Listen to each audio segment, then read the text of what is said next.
அந்த காலத்துல எல்லாம் படிக்கிறதுங்கிறது எப்படி தெரியுமா? குருகுல வாசம் செஞ்சு படிக்கணும். ஆசிரியருங்கிறவர் ஆசிரமத்தில் இருப்பார். அங்கே போய் அவருக்கு தொண்டுகள் செய்யணும். துணிகள்லாம் துவைச்சி போடணும். தூங்கும்போது காலை பிடிச்சி விடணும். புழுக்கமாக இருந்தால் விசிறி மட்டை எடுத்து விசிறணும். அப்படியே அப்பப்போ அவர் சொல்லிக் கொடுக்குற பாடத்தையும் கற்றுக்கணும். அவர் சொல்லிக் கொடுக்குற பாடங்களை ஓலைச்சுவடிகளில் எழுதிக்கணும். இதுதான் குருகுல வாசம்ங்கிறது. இப்போ மாதிரிலாம் கிடையாது. ஆக குருகுல வாசம்ங்கிறது மனசையும் பண்படுத்தும், அறிவையும் பண்படுத்தும். அப்படி ஒரு பயிற்சி அது. அந்த காலத்தில் பஞ்சபாண்டவர்கள் ஒரு குருகுலத்தில் படிக்க போனாங்களாம். ஏற்கனவே அங்கே ஒரு 15 பேர் இருந்திருக்கிறாங்க. இவங்களையும் சேர்த்து மொத்தம் 20 பேர். எல்லாரும் ரொம்ப ஆர்வத்தோடு அங்கே தங்கி படிச்சுக்கிட்டு இருக்கிறாங்க. 2 வருஷம் ஓடி போச்சு. எல்லாரும் ஊருக்கு திரும்ப வேண்டிய நேரம். ஆசிரியர் ஒவ்வொருத்தராக கூப்பிட்டார். இது வரைக்கும் என்ன கற்றுக்கிட்ட அப்படின்னு கேட்டார். அவங்க தாங்கள் எழுதி வச்சிருந்ததை சொன்னாங்க, கற்றுக்கிட்டதை சொன்னாங்க. அங்கே படிக்க வந்தவங்க எல்லாருமே புத்திசாலிகள். அது மட்டும் இல்லை, பல பேர் அரச குடும்பத்தை சேர்ந்தவங்க, இளவரசர்களாக வேற இருக்கிறவங்க. அதனால் அவங்கக்கிட்ட அபாரமான கல்வி அறிவை எதிர்பார்த்தார். ஒருத்தன் வந்தான்.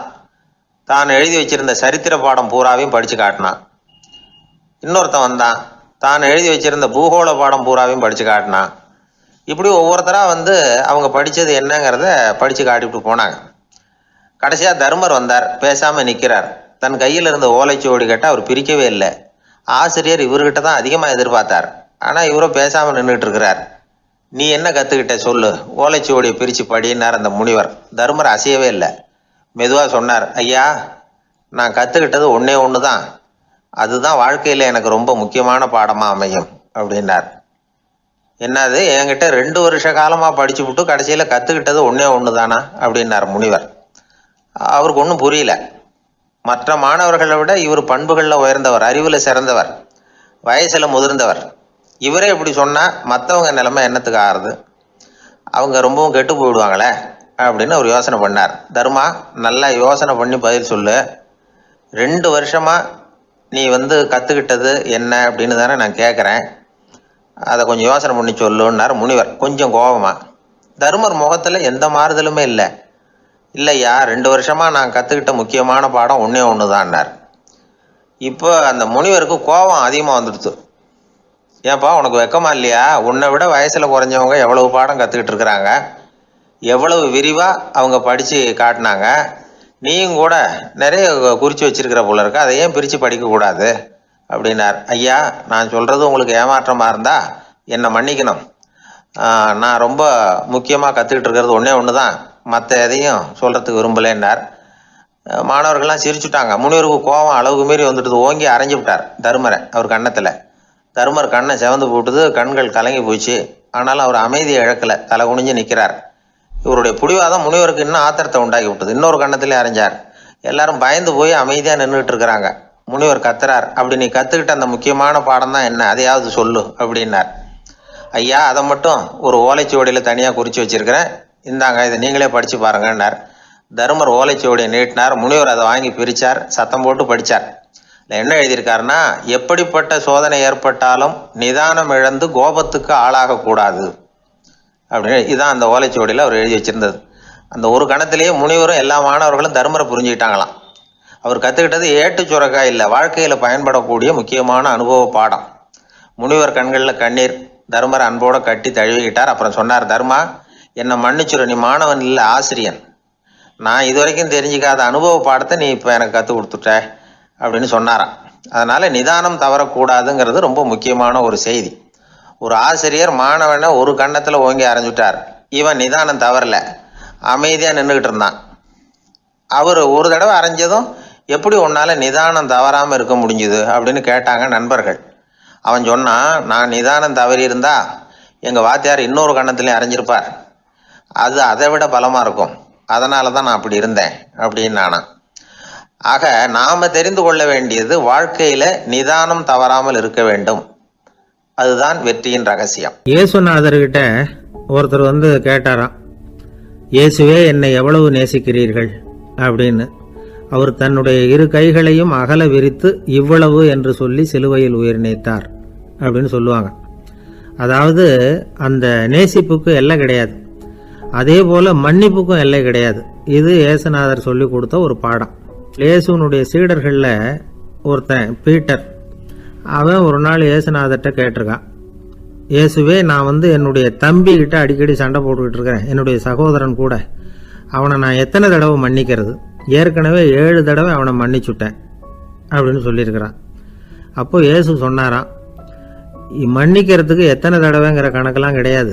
எத்தனை தடவை உன்னுடைய சகோதரன் உன்னை கோபப்படுத்துகிறானோ அத்தனை தடவை நீ மன்னிக்கிறதுக்கும் தயாராக இருக்கணும், அதுதான் அப்படின்னு சொன்னாராம். அப்போ இவனுக்கு ஒன்றும் புரியல, இது என்ன அவன் தப்பு பண்ணிக்கிட்டே இருப்பான், நாம் மன்னிச்சுக்கிட்டே இருக்கிறதா அப்படிங்கிறது மாதிரி குழப்பமாக இருந்திருக்கிறான். அப்போது இயேசுநாதர் தன்னுடைய சீடன் பீட்டர்கிட்ட ஒரு கதை சொன்னாராம். அந்த கதை இன்றைக்கு நாம் எல்லாரும் சிந்தித்து பார்க்க வேண்டிய ஒரு கதை. அதாவது மன்னிப்பை விரும்புகிறவர்கள் மன்னிக்கவும் தயாராக இருக்க வேண்டும் அப்படிங்கிறது தான் அந்த கதையினுடைய தத்துவம்.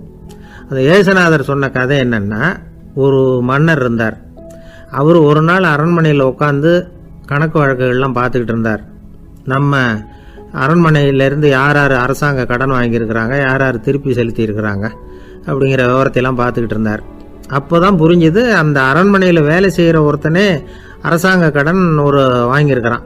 எவ்வளவு? 10,000 பொற்காசுகள் வாங்கியிருக்கான் கடன். இந்த 10,000 பொற்காசுகளை திருப்பி செலுத்தலை அரசாங்கத்துக்கு. இது மன்னர் கவனத்துக்கு வந்தது. உடனே நம்ம அரண்மனையில் இருக்கிறவனே அரசு கடன் வாங்கி திருப்பி செலுத்தாமல் இருக்கான், அவனை கூப்பிட்டு வாங்கன்னு சொல்லி கூப்பிட்டுட்டு வந்தாங்களாம். விசாரிச்சிருக்கிறாங்க, என்னப்பா நீ எவ்வளோ ஒன்று? ஆமாங்க, 10,000 பொற்காசுகள் வாங்கியிருக்கிறேன், இன்னும் திருப்பி கட்டலைன்னு இருக்கான். உடனே அவர் மன்னர் சொல்லியிருக்கிறார், நம்ம சட்டத்திட்டப்படி நீ உடனே பணத்தை திருப்பி கட்டிடு. அப்படி உன்னால் கட்ட முடியலன்னா உன்னுடைய வீடு வாசல் சொத்து சுகம் எல்லாத்தையும் விற்று அந்த பணத்தை அரசு கருவூலத்தில் சேர்த்துக்கிறதுக்கு நானே ஏற்பாடு பண்ணிடுறேன் அப்படின்னு அந்த மன்னர் சொன்னாராம். இவன் அப்படியே அதிர்ச்சி ஆகிட்டான், அப்படியே பொத்துன்னு காலில் விழுந்தானா. மன்னா, என்னை மன்னிச்சுங்க, என்னால் முடியல, எனக்கு மன்னிப்பு கொடுங்க அப்படின்ட்டுருக்கான். உடனே அவர் எழுந்திரிச்சு, சரி நீ மன்னிப்பு கேட்டுவிட்ட, அதனால் உன்னை மன்னிக்கிறேன், நீ பணம் கட்ட வேண்டாம் அப்படின்னு சொல்லி அந்த மன்னர் அவனை விட்டுட்டாராம். பணத்தையும் தள்ளுபடி போட்டார், நீ திருப்பி கட்ட வேண்டான்னு. இவனுக்கு ரொம்ப மகிழ்ச்சி, அதனால் ரொம்ப உல்லாசமாக வந்துகிட்டு இருக்கிறான். தெருவில் வந்துக்கிட்டு இருக்கிறப்ப இவங்கிட்ட கடன் வாங்கின ஒருத்தன் எதுக்கு வந்துக்கிட்டு இருக்கான். அவன் இவங்கிட்ட ஒரு 100 பொற்காசுகள் கடன் வாங்கியிருக்கான். அவன் வந்தான், இவன் போய் அவன் சாட்டையாக பிடிச்சிக்கிட்டான், நீ எப்படா என் கடனை திருப்பி கொடுக்க போகிறேன்னு. அவன் இப்போ முடியல, கொஞ்சம் பொறுத்துக்கா, அப்புறம் தரேன் இருக்கான். அதெல்லாம் முடியாது, நீ கொடுத்து தான் ஆகணும் அப்படின்னு இவன் புடிவமாக சொல்கிறான். இப்போ நிலைமையை பாருங்கள், இவன் ஏற்கனவே 10,000 பொற்காசுகள் அரசாங்கத்தில் கடன் வாங்கினா அதுக்கு மன்னிச்சு விட்டுட்டார் இவனை. ஆனால் இவன் இன்னொருத்தனை மன்னிக்கிறதுக்கு தயாராக இல்லை. இவங்கிட்ட கடன் வாங்கின இன்னொருத்தன் 10 பொற்காசுகள், அவனை மன்னிக்க தயாராக இல்லை. அவனை கொண்டு போய் நீதிமன்றத்தில் கொண்டு போய் நிறுத்தி தண்டனை வாங்கி கொடுத்துட்டான். நீதிபதி என்ன சொன்னார், அந்த இவன் வாங்கின பொற்காசுகளை திருப்பி கட்டுற வரைக்கும் ஜெயிலில் இருக்கணுங்கிறது தீர்ப்பு. ஆனால் உடனே அரசர் காதில் விழுந்தது. சொல்லிட்டாங்க, உங்ககிட்ட மன்னிப்பு வாங்கிட்டு போனானே ஒருத்தன், அவன் இன்னொருத்தனை மன்னிக்கிறதுக்கு தயாராக இல்லை, அவனை கொண்டு போய் ஜெயிலில் அடைச்சிட்டான் அப்படின்னு. உடனே மன்னர் பார்த்தார், இவனை மறுபடியும் கூப்பிட்டு வர சொன்னார். தபாரப்பா, நான் உன்னை மன்னிச்சு விட்டேன், ஆனால் நீ இன்னொருத்தனை மன்னிக்கிறதுக்கு தயாராக இல்லை, அதனால் என்னுடைய தீர்ப்பையும் மாத்துறேன், நீயும் அரசு கடன் தீர்ற வரைக்கும் ஜெயிலில் தான் இருக்கணும் அப்படின்னு சொல்லி ஜெயிலுக்கு அனுப்பிச்சிட்டாராம். இப்படி ஒரு கதையை இயேசுநாதர் தன்னுடைய சீடருக்கு சொன்னதாக ஒரு வரலாறு. அது என்ன, அதுலேருந்து நாம் புரிந்து கொள்ள வேண்டியதுன்னா, நாம் மன்னிக்கப்படணும்னு நாம் விரும்புகிறோம்னா நாம் இன்னொருத்தரை மன்னிக்கிறதுக்கு தயாராக இருக்கணும்.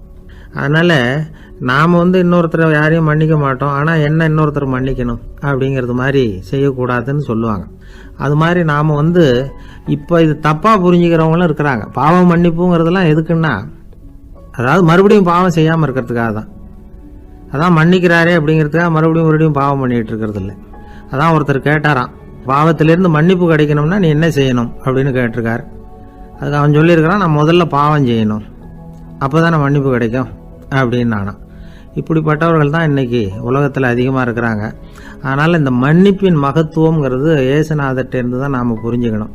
அந்த இயேசு சொன்ன அந்த மன்னிக்கிற மனோபாவம் இருந்தால் இன்றைக்கி உலகம் பூராவும் அமைதி பூங்காவாக இருக்கும். அதில் ஒன்றும் ஆச்சரியமே இல்லை, அதில் ஒன்றும் சந்தேகமும் இல்லை. அதனால் மன்னிக்கிற மனோபாவத்தை நாம் எல்லாரும் நமக்குள்ளே வளர்த்து கொள்ள வேண்டும் அப்படிங்கிறது தான் நாம் இன்றைக்கு எல்லோரும் சிந்தித்து பார்க்க வேண்டிய ஒரு செய்தி. ஒரு ஊரில் ஒரு மன்னர் இருந்தார். அவர் பக்கத்து தேசத்து மேலே படையெடுக்கணும்னு நினச்சிக்கிட்டு இருந்தார். அதையும் தன்னுடைய நாட்டோட சேர்த்துக்கணுங்கிற ஆசை. எப்போ படையெடுக்கலாம்னு யோசிச்சுக்கிட்டு இருந்தார். இப்படி யோசிச்சுக்கிட்டு இருந்த சமயத்தில் ஒரு பெரியவர் அவரை தேடிட்டு வந்தார்.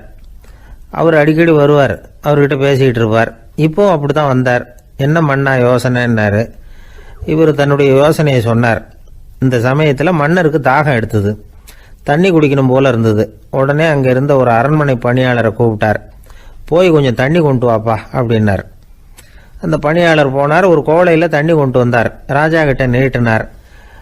ராஜா அதை வாங்கி குடிக்கிறதுக்காக வாயிட்ட கொண்டுட்டு போனார். அந்த நேரம் பார்த்து மன்னா கொஞ்சம் பொறுங்கன்னார் இந்த பெரியவர். ஆவலோட குடிக்க போன மன்னர் அப்படியே நிறுத்திக்கிட்டு பெரியவரை பார்த்தார். இப்போ அந்த பெரியவர் சொன்னார், மன்னா, இப்போ உங்களை விட வலிமை உள்ள ஒரு சக்தி உங்களுக்கு தண்ணி கொடுக்க மறுத்துடுதுன்னு வைங்க, உங்களை குடிக்க விடாமல் தடுத்துடுது அப்படின்னா, இப்போ இந்த ஒரு கோவள தண்ணீரை என்ன விலை கொடுத்து வாங்குவீங்க அப்படின்னு கேட்டார். இப்போ எனக்கு இருக்கிற தாகத்துக்கு என்னுடைய அரசாங்கத்தில் பாதியையாவது கொடுத்து இந்த தண்ணியை வாங்கறதுக்கு தயங்க மாட்டேன்னார் அவர். சரி, இப்போ அந்த தண்ணியை குடிங்கன்னார் பெரியவர். மன்னர் ஆவலோடு அந்த தண்ணியை குடிச்சு முடிச்சார். அதுக்கப்புறம் கொஞ்ச நேரம் தன்னுடைய படையெடுப்பை பற்றி சொல்லிக்கிட்டு இருந்தார். கொஞ்ச நேரம் கழித்து மறுபடியும் இந்த பெரியவர் கேட்டார், மன்னா, இப்போ நீங்கள் ஒரு கோவள தண்ணீரை குடிச்சு முடிச்சுட்டீங்க.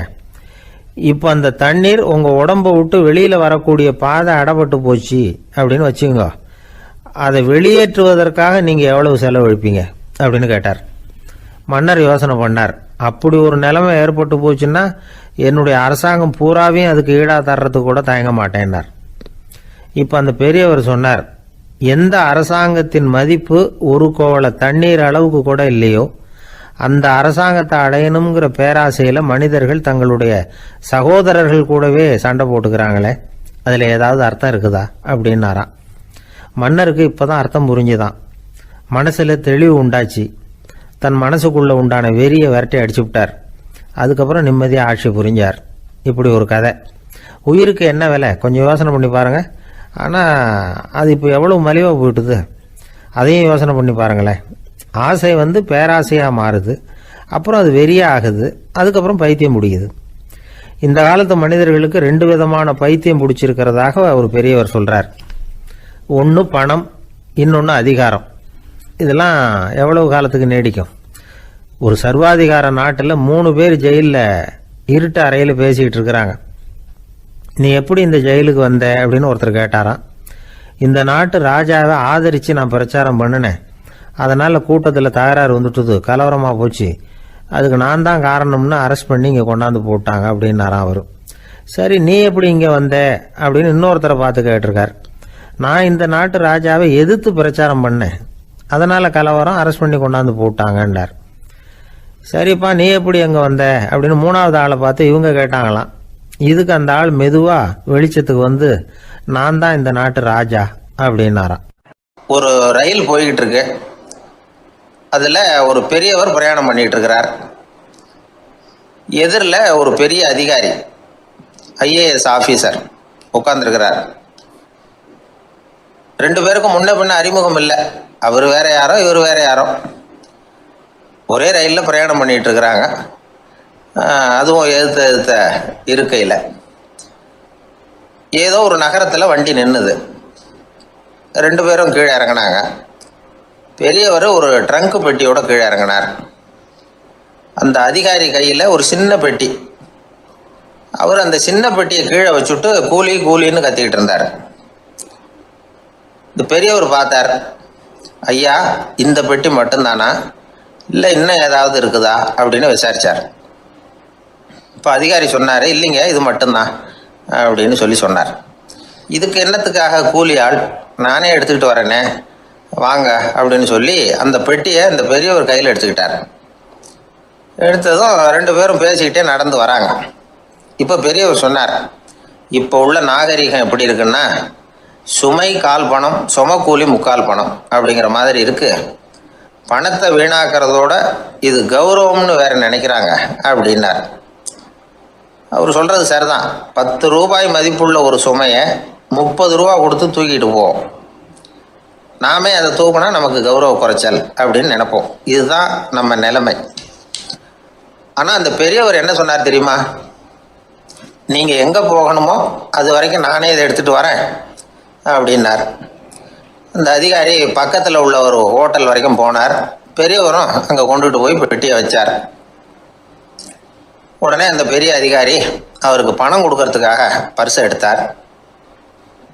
உடனே இவர், ஐயா, எனக்கு கூலி எதுவும் வேணாம், உங்களுக்கு சேவை செய்கிறது என்னுடைய கடமை. நான் இந்த சேவையை செய்தது பணத்துக்காக இல்லை, அன்புக்காக அப்படின்னு சொல்லிவிட்டார்.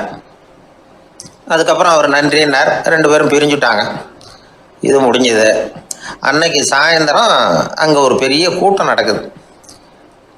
இந்த அதிகாரியும் அந்த கூட்டத்துக்கு போகிறார். மக்கள் கூட்டம் ரொம்ப அதிகம்.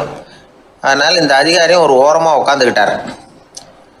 அப்புறம் கொஞ்ச நேரத்தில் இந்த முக்கிய விருந்தினர் பேசுறதுக்காக வரார் மேடைக்கு. மேடையில் இருந்த பெரியவங்கள்லாம் எழுந்திரிச்சு நின்று அவருக்கு மாலை போட்டு மரியாதை செய்கிறாங்க. எங்கேயோ ஒரு மூலையில் உட்காந்துருந்தார் அதிகாரி. அவர் இதை கவனித்தார். அவருக்கு ரொம்ப ஆச்சரியம், அதிர்ச்சி. ஏன்னா அங்கே பேச வந்த முக்கிய விருந்தினர் வேற யாரும் இல்லை, இன்னைக்கு காலையில் இவர் பெட்டியை தூக்கிட்டு வந்தார் பெரியவர், அவர் தான். சரி, அந்த பெரியவர் யார் தெரியுமா? அவர் தான் ஈஸ்வர சந்திர வித்யாசாகர். கூட்டம் முடிஞ்சது. அதிகாரி அவரை தேடி ஓடினார். அவர் கைகளை பிடிச்சிக்கிட்டார். ஐயா, என்னை மன்னிச்சுருங்க அப்படின்னாரு. அப்புறம் சொன்னார், அகங்காரங்கிற கெட்ட புத்தி தான் உண்மையை கண்கள்ல இருந்து மறைக்குது. அகங்காரம் தான் மனுஷனை அழிக்குது. நீங்கள் ரொம்ப பெரிய மனிதர், இருந்தாலும் மனிதத்தன்மையோடு நடந்துக்கிறீங்க. இந்த அன்பு, தயவு, பொறுமை இதெல்லாம் இல்லைன்னா மனிதனாக இருக்கிறதுல என்ன பிரயோஜனம் அப்படின்னு சொல்லிவிட்டு அந்த அதிகாரி போனாராம். மனிதத்தன்மைன்னா என்ன அப்படிங்கிற கேள்விக்கு இந்த பெரியவர் ஒரு உதாரணம். இப்பெல்லாம் அப்படியா இருக்கிறாங்க? ஒரு பெரியவர் ஒரு பெட்டியை தூக்கிட்டு வந்துக்கிட்டு இருக்கிறார். ஒரு இளைஞன் ஓடி வந்தான். கொடுங்க சார், நான் தூக்கிட்டு வரேன்னா. கொடுத்தார். வாங்கி தலையில் வச்சுக்கிட்டான். அப்புறம் சொன்னான், அடுத்தவங்க சிரமப்படக்கூடாதுங்கிறது என்னுடைய கொள்கை அப்படின்னா. அது நல்லது தான்னார் அவர். கடைசியில் பெட்டியை கொடுத்தான். வாங்கிக்கிட்டு பர்ஸை திறந்தார் பணம் கொடுக்கறதுக்காக. வேணாங்க அப்படின்னு விட்டான் அந்த இளைஞன். ஏன்னார், நான் சொன்னேன் அடுத்தவங்க சிரமப்படக்கூடாதுங்கிறது என்னுடைய கொள்கைன்னு. அதனால் உங்களுக்கு சிரமம் கொடுக்கக்கூடாதுங்கிறதுக்காக வரும்பொழுது நானே உங்கள் பர்ஸை எடுத்து வேணுங்கிற பணத்தை எடுத்துக்கிட்டு திருப்பி உங்கள் பாக்கெட்லேயே போட்டுட்டேன் அப்படின்னா. இப்படி இருக்குது இந்த காலம். அதனால் வாழ்க்கையில் அன்பு, தயவு, பொறுமை இதெல்லாம் ரொம்ப அவசியம் அப்படிங்கிறத நாம் புரிஞ்சுக்கணும். ஒரு ஊரில் ஒரு ஆள் இருந்தான். கற்பனையிலேயே காலத்தை கடத்திக்கிட்டு இருந்தான். ஒரு நாள் ஒரு மரத்தடியில் உட்காந்துருந்தான். அவனுக்கு பசிக்கிற மாதிரி தெரிஞ்சுது.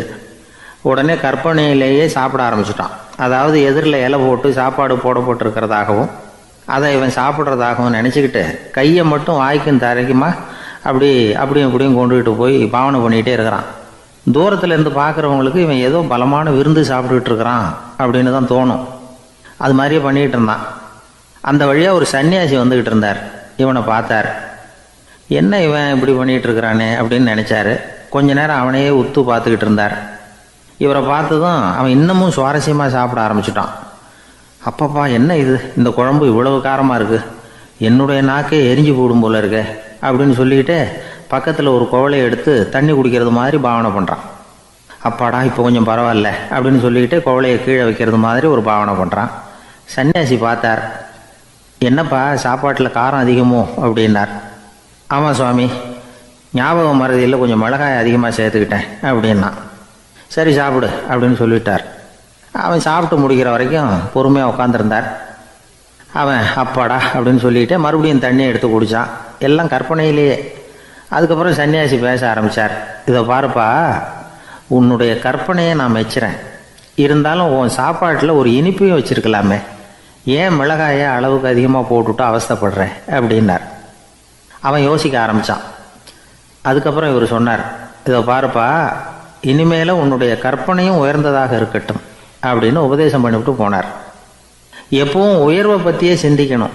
உயர்வு கிடைக்கலன்னா கூட அப்படி சிந்திக்கிறத நிறுத்தப்படாது அப்படிங்கிறார் திருவள்ளுவர். உள்ளுவது எல்லாம் உயர் உள்ளல், மற்ற அது தள்ளினும் தள்ளாமை நேர்த்து. ஊக்கம் இல்லாமல் உலகத்தில் வாழ்ந்து பிரயோஜனம் இல்லை. அதனால் உயர்வாகவே சிந்திக்கணும். அது நம்மளை ஊக்கப்படுத்தும். இது பெரியோர் வாக்கு. இந்த உலகத்தில் கற்பனையிலேயே வாழ்கிற சில கஞ்சர்களும் உண்டு. அதாவது 2 கஞ்சர்கள் 2 பேரும் பக்கத்து பக்கத்து ஊரில் இருந்தாங்க. பொங்கல் சமயம் ஒரு கஞ்சன் தன்னுடைய மகனை கூப்பிட்டான்.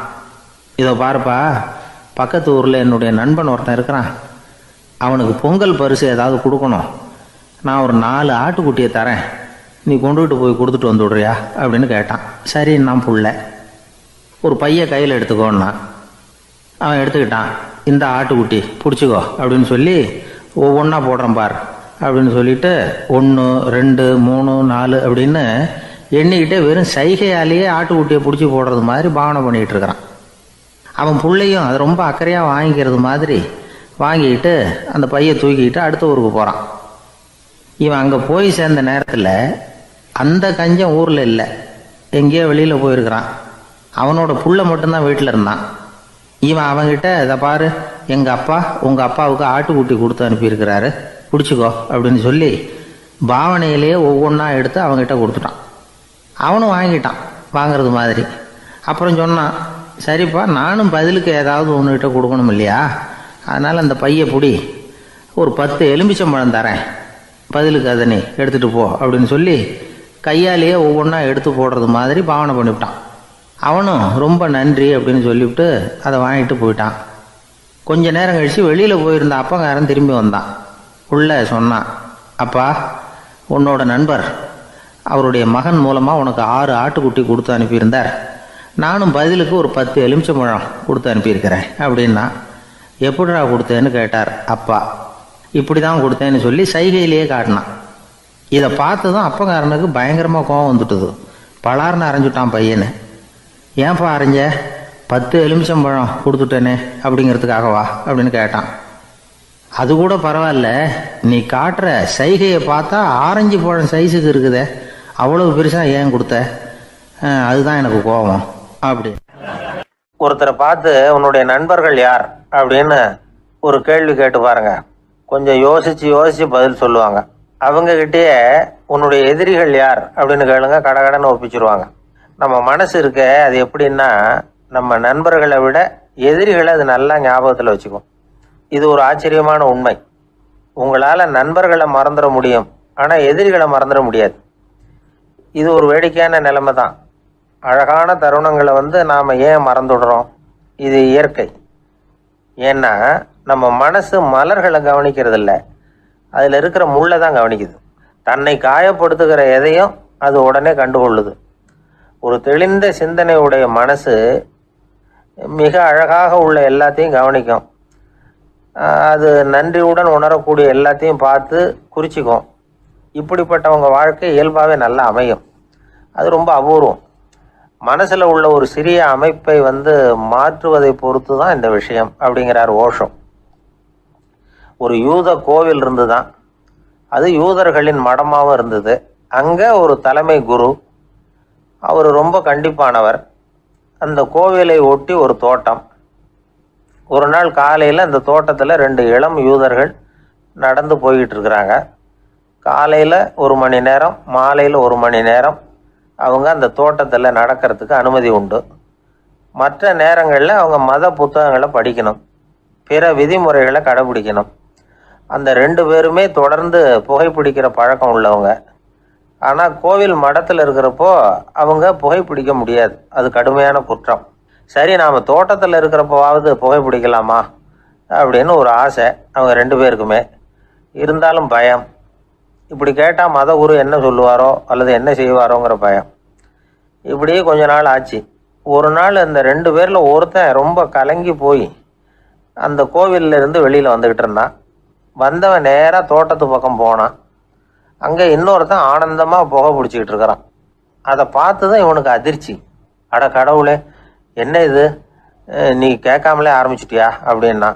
இல்லை, நான் கேட்டுவிட்டு தான் ஆரம்பிச்சிருக்கேன்னா அவன்.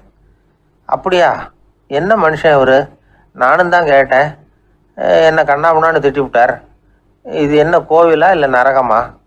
உனக்கு புகை பிடிக்கணும்னு ஆசையாக இருந்தால் நரகத்துக்கு போகணும்னு சொல்லிவிட்டார். அது சரி, உன்னை மட்டும் எப்படி அனுமதிச்சார் அப்படின்னு கேட்டான் இவன். அவன் சிரிச்சுக்கிட்டே, நீ எப்படி கேட்ட சொல்லு அப்படின்னா. நாம் இந்த தோட்டத்துக்கு வர அனுமதிக்கப்பட்டிருக்கிறதே ஜபத்துக்காகத்தானே. அதனால் நான் ஜபம் சொல்லும் பொழுது புகை பிடிக்கலாமா அப்படின்னு கேட்டேன். அதுக்கு தான் அவர் சத்தம் போட்டு என்னை அடிக்கவே வந்துட்டார் அப்படின்னா இவன்.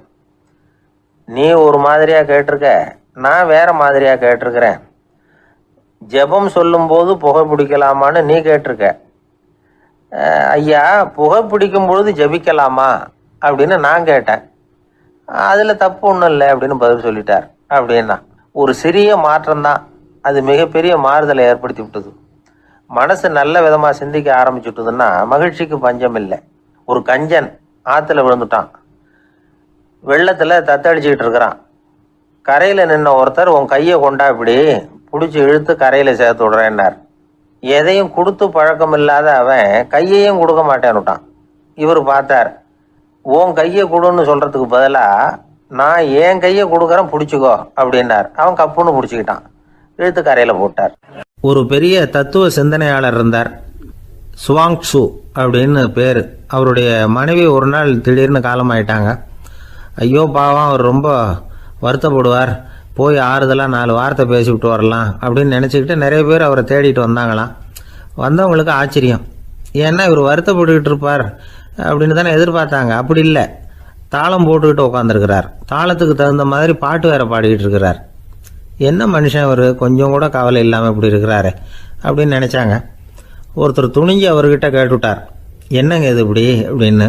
அதுக்கு அவர் என்ன சொன்னார் தெரியுமா? இதை பாருங்க, என்னுடைய மனைவி பிறக்கிறதுக்கு முன்னாடி அவளுக்கு உயிரும் கிடையாது, உடலும் கிடையாது. அதுக்கு பிறகு தான் உயிர் வந்தது, உடல் வந்தது, அந்த உருவம் வந்தது. இப்போ என்ன ஆச்சு? அந்த உருவமும் உயிரும் போயிட்டுது, அவ்வளவுதானே. வந்தது போயிட்டுது. இளவேனில் காலம், இலையுதிர் காலம், பனிக்காலம், இப்படி பருவங்கள் மாறி மாறி வருது இல்லையா? அது மாதிரி பிறப்பும் இறப்பும் மாறி மாறி வருது. இது இயற்கை. இதுக்காக அழுதா அது எப்படி அப்படின்னாராம். ஞான தெளிவு அடைஞ்சவங்களுக்கு எல்லாமே சுகம்தான். திருவள்ளுவரும் அதை தான் சொல்கிறார், உறங்குவது போலும் சாக்காடு, உறங்கி விழிப்பது போலும் பிறப்பு. தூங்கிறதுக்கெல்லாம் நாம் வருத்தப்பட்டுக்கிட்ட இருக்கிறோமா? இன்றைக்கி தூங்க வேண்டியிருக்குதே, இன்னும் கொஞ்சம் நேரத்தில் நான் தூங்க வேண்டியிருக்கு அப்படின்னு சொல்லி யாராவது அழுதுகிட்டு இருப்பாங்களா? அதனால் இந்த உலக வாழ்க்கையினுடைய இயல்பை யதார்த்தத்தை நாம் தெளிவாக புரிஞ்சுக்கணும். அப்படி புரிஞ்சுக்கிட்டால் நாம் கவலை இல்லாமல் வாழ முடியும். ஒரு வயசான தாத்தா பாட்டி 60 வருஷத்துக்கு முன்னாடி அவங்களுக்கு கல்யாணம் ஆச்சு, ஒன்றாவே வாழ்ந்தாங்க, ஒன்றாவே இறந்து போனாங்க. இப்போ அவங்க 2 பேரும் சொர்க்கத்துக்கு போய் சேர்ந்தாங்க. அங்கே எல்லா வசதியும் இருந்தது. ஒரு பெரிய பங்களாவே இவங்களுக்கு ஒதுக்கி கொடுத்தாங்களாம். இதுக்கு எவ்வளவு வாடகைன்னு கேட்டார் தாத்தா. வாடகையெல்லாம் கிடையாது, இலவசம் அப்படின்னார் அங்கே இருந்தவர். அந்த வீட்டுக்கு பின்னாடி ஒரு பெரிய புல்வெளி இருந்தது. இதில் விளையாட ஏதாவது கட்டணம் உண்டான்னு கேட்டிருக்கார் தாத்தா. அதெல்லாம் ஒன்றும் கிடையாது, பணம்லாம் கட்ட வேண்டியதில்லை அப்படின்னார் அவர். பக்கத்தில் ஹோட்டல் மாதிரி ஒரு பெரிய கட்டடம், உள்ள சாப்பாட்டு மேஜைகள், அது மேலே விதவிதமான பலகாரங்கள். சாப்பாட்டுக்கெல்லாம் எவ்வளவு அப்படின்னு விசாரிச்சாராம் தாத்தா. அதுதான் சொன்னேனே, இங்கே எல்லாமே இலவசம்தான், எது வேணும்னாலும் சாப்பிட்லாம், எவ்வளவு வேணும்னாலும் சாப்பிட்லாம் அப்படின்னாரா. நீங்கள் சொல்கிறீங்க அப்படி, ஆனால் நான் சர்க்கரை சேர்த்துக்கக்கூடாது, உப்பு சேர்த்துக்கக்கூடாது, பாட்டி கையால் எப்பவும் பத்திய சாப்பாடு தான் அப்படின்னாராம் தாத்தா. இதை பாருங்கள், இங்கே உங்களுக்கு அந்த கவலையும் வேண்டியதில்லை. இங்கே நீங்கள் ஸ்வீட்டு சாப்பிட்லாம், காரம் சாப்பிட்லாம், உங்களுக்கு எந்த நோயும் வராது அப்படின்னாராம் அங்கே சொர்க்கத்தில் இருந்தவர். இதை கேட்ட உடனே அந்த தாத்தா பக்கத்தில் நின்ன பாட்டியை பார்த்து கத்தினாராம், அடி பாவி, எல்லாத்தையும் கெடுத்துட்டியே, நீ எனக்கு பத்திய சாப்பாடு போடாமல் கண்டதை திங்க விட்டுருந்தா 10 வருஷத்துக்கு முன்னாடியே நான் இங்கே சேர்ந்துருப்பேனே அப்படின்னாராம். ஒருத்தர் சிகரெட்டும் கையுமா வந்தார். சார், இந்த புகைப்பிடிக்கிற பழக்கத்தை நிறுத்தி போடணும்னு தான் பார்க்குற, முடியலன்னார். புகைப்பிடிக்கிறத நிறுத்துறது ரொம்ப சுலபம் சார் அப்படின்னார் இன்னொருத்தர். எப்படி சொல்கிறீங்கன்னு கேட்டார் அவர். நான் கூட ஏற்கனவே 10 தடவை அந்த பழக்கத்தை நிறுத்தி இருக்கிறேன் சார் அப்படின்னார் இவர். இதுலேருந்து என்ன தெரியுது? புகைப்பழக்கத்தை திடீர்னு விட்டு விடுறதுங்கிறது ரொம்ப கஷ்டம்னு தெரியுது. இருந்தாலும் இது சம்பந்தமான ஆராய்ச்சி, அனுபவம், இது ரெண்டையும் அடிப்படையாக வச்சு சில வழிமுறைகளை சொல்கிறாங்க. அதாவது புகைப்பிடிக்கிறத நிறுத்துறதுக்கு 10 வழிகள் உண்டு அப்படின்னு சொல்கிறாங்க. அது என்னங்கிறது தெரிஞ்சுக்கிட்டா உபயோகப்படுதான்னு பார்க்கலாமே. முதல் கருத்து என்னன்னா, கொஞ்ச நாளைக்கு புகைப்பிடிக்கிற நண்பர்களை விட்டு விலகி இருக்கணும். இதனால் புகைப்பிடிக்கிற ஆசை குறையும், அந்த பழக்கத்தை மறுபடியும் ஆரம்பிக்கப்படாதுங்கிற எண்ணம் உறுதிப்படும். 2வது கருத்து, புகைப்பிடிக்கிறதை எதிர்த்து தீவிரமாக பிரச்சாரம் செய்ய ஆரம்பிச்சிடணும். அது அடுத்தவங்களுக்கும் உபயோகப்படும், உங்களுக்கும் உபயோகப்படும். உங்கள் உள்ளுணர்வை அது தூண்டும், உங்களை உறுதி கொள்ள வைக்கும். மூன்றாவது கருத்து என்னன்னா, தினமும் 2 தடவை குளிக்கணும். எப்படி தெரியுமா? முதல்ல வெது வெதுப்பான தண்ணீர், அப்புறம் குளிர்ந்த தண்ணீர், இப்படி மாறி மாறி குளிக்கணுமா. 4வது கருத்து, உடற்பயிற்சிகள் செய்யணும். மூச்சு வாங்குற மாதிரியான பயிற்சிகள் ரொம்ப நல்லதான். பிராணாயாமம் அப்படிங்கிற மூச்சு பயிற்சி ரொம்ப நல்லதுங்கிறாங்க.